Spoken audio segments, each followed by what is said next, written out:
Hi, everyone. I can describe the essence of this course, I think, in a single sentence, a sentence that I read just this past week by poet and essayist Jane Hirschfield. So the sentence that I came across goes like this.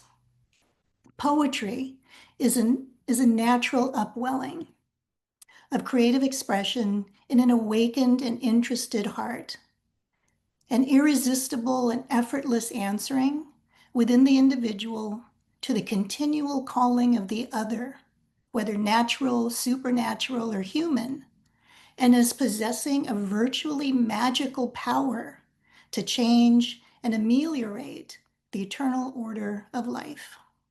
Now, that really stuck with me because I've designed this course months ago, actually, and this just came into my life in the last couple of days.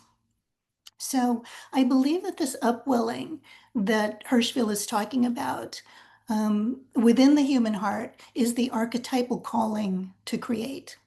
I also believe that the magical powers that she's talking about, that she ascribes to poetry, are real, and that all art forms can potentially exhibit these same powers.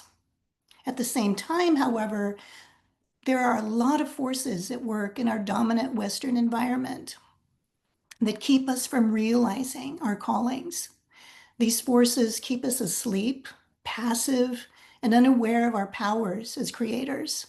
So I want this course to be an experience that reminds us of the tremendous powers of creative expression.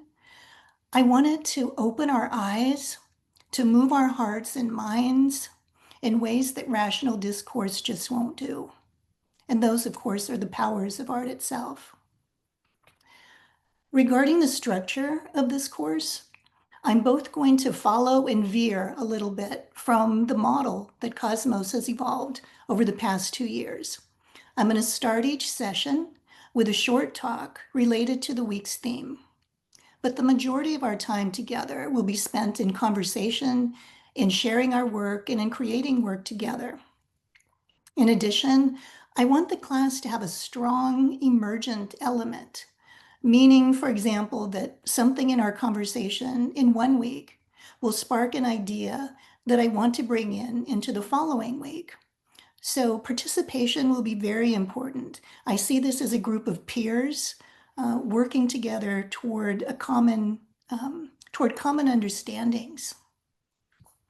So I'm going to bring in insights from a vast range of thinkers and creators, ancient thinkers such as Plato to 20th and 21st century thinkers and makers such as Lewis Hyde, Jungian analyst Rosemary Gordon, Nigerian poet and essayist Ben Okri, theorist and activist Gloria E. Anzaldúa, archetypal psychologist James Hillman, British artist Tracy Emin, and Spanish pop star Rosalia, to name just a few. And I'm sure this course will grow as the class evolves and emerges.